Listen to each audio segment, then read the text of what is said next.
Hey everyone, I'm Tom, and welcome to the Orange Chronicles, where I chronicle what I have been up to over the past week or so. And let's go ahead and start with what I finished reading this week. And first and foremost, we have got to start with Stephen King himself, and that is with Rita Hayworth and The Shawshank Redemption. Obviously, very, very famous movie. I think this is maybe IMDb's like #1 movie of all time or something like that.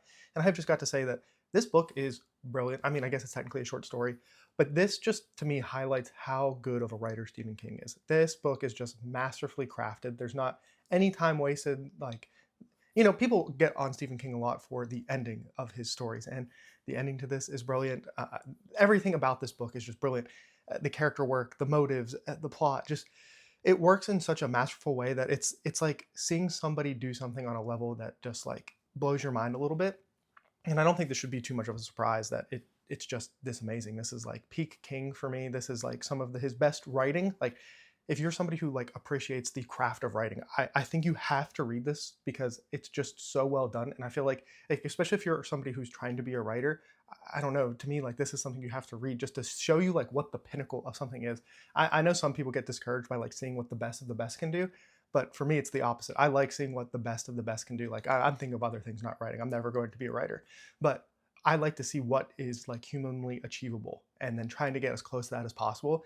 And so in my mind, if you're a writer or somebody who wants to be a writer, this is like a must read just to see like how masterfully a story can be crafted and told. And it's done in just like such an amazing way. And he does that thing, that King thing, where like he tells you throughout this book like what is going to happen, and it's like the perfect definition of journey before destination, and just like okay, we know where we're getting to, but like how do we get there? Masterfully done. It's just so well done. Gave it a 4 star.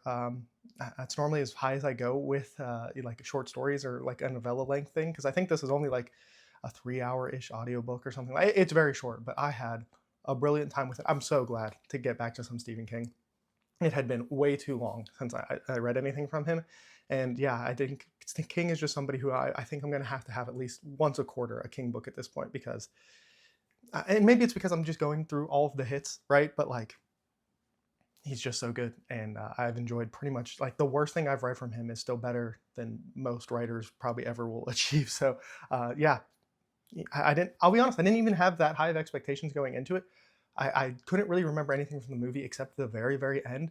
And this was just like such a great break in between my son reader reads, which is what we will go ahead and talk about next. And technically, I have not finished this yet as I am filming this video, and that is Ashes of Man by Christopher Rocchio. I have about 4 hours left in the audiobook, so very, very close.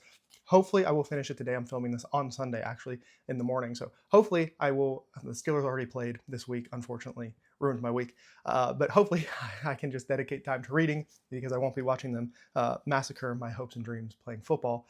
But I should be able to finish that. I will say, my overall impressions, and I've done this before with Sun Eater, where I say something before I finish it, and then that last bit is super important to the story. This is the book where I can feel like, oh, this was supposed to be a part of another book. The first, I don't know, 2/3 of this book, I was just kind of like, okay, we're like getting back into it. It's very slow. It almost felt like I use this analogy all the time of like an arc in a story. This almost felt like we were resettling it to go into something new, and so it almost feels like a new arc, which it's not. This is not a story that really has arcs in it like that. But like part of me is just like, is it me or is it the book? Because I've been reading a lot of Sun Eater and I don't feel burnt out on it. Like I want to be reading it. I'm very excited to get into it, but it just feels like we are just now almost at the very, very end of this book, getting back to the stuff that I really appreciate about Sun Eater and really enjoy about it. And that doesn't mean that any of this has been bad. It just is lower than my expectations, which, expectations can ruin anything. But there is just a drop, I feel like, from some of the things that have been happening in the story, which is fine. I'm sure there are people who this is their favorite book. And I'm saying all this, and they're like, there are still some really big, impactful things that do happen in the story.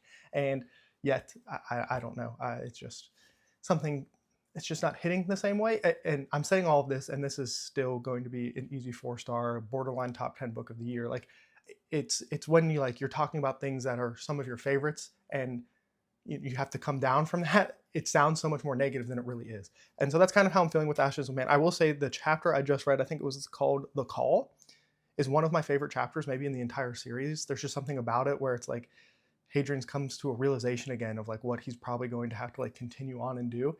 And I don't know, that chapter it's super short too. I think like I looked at it because I was reading it before bed, and it was like 3 minutes worth of audio or something like that. And yet that chapter was brilliantly done, and I enjoyed it so much. So I'm very curious. This might be one of the ones where this book, the ending is really going to be what like makes this land or not for me. So it'll be interesting to see. Like I said, still going to probably be borderline top 10 book of the year for me and everything like that, because it's a Sun Eater book and it's all super, super good. So that will bring me into, actually, no, I do want to mention I unfortunately have still neglected Grand Conspiracy. I don't know. It's a shame. I we'll get into why I have kept pushing this off because it's actually kind of funny. But I do want to say that, and that will now bring us into my next week plan. Hopefully, I'll read some Grand Conspiracy because I really want to, and I just keep not doing it. But now, because I feel very confident that I'll be able to be caught up with Disquiet Gods by the time I go to the Sun Eater Gala, and I feel like I have extra time. Part of me is like, do I go ahead and read something in between? Like I have I have The Body that I'm supposed to read still. So that is a possibility. I have Crypt of the Moon Spider still as a possibility.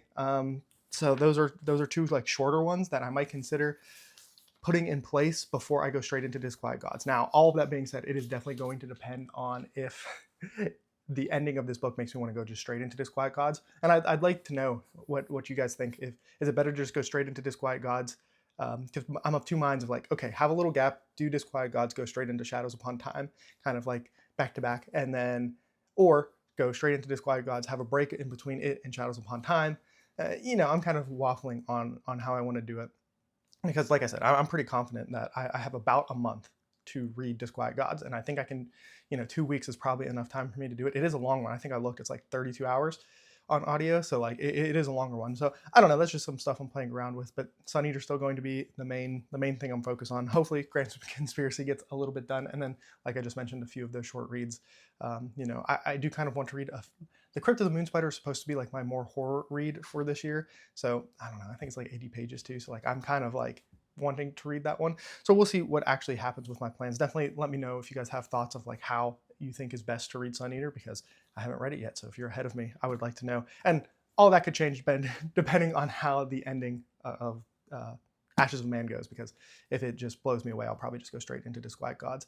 Or I guess I could always try to read, there's another novella, but it's like long, Dregs of Empire. I think it's like, I forget how long, like an 8-hour long audiobook or something, or 9. So it's like a longer one than I would normally want as a break. I don't know. I'm kind of rambling here, but that is all of my novel reading and stuff. Definitely let me know what you read in the past week, all of that fun stuff. If you are getting ready for the Sun Eater Gala and you're going to be there, definitely let me know, because I will be there and we'll be able to meet in person, which is a really weird thing. A lot of people are going, and it's going to be interesting to meet people in person for sure.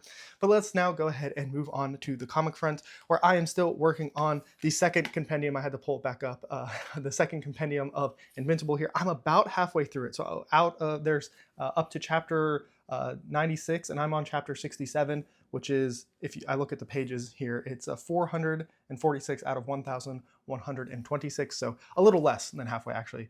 But man, this compendium has been awesome. I think I'm finally getting past the stuff that I have watched in the show, which is super exciting for me, because that is what I want. I want the new stuff before the new season comes out, and so as far as the comic front goes, there's some other stuff that I have sitting over here that I want to read, but because Invincible is so long and it's done, that is where most of my effort is going to go. Didn't read any manga this week.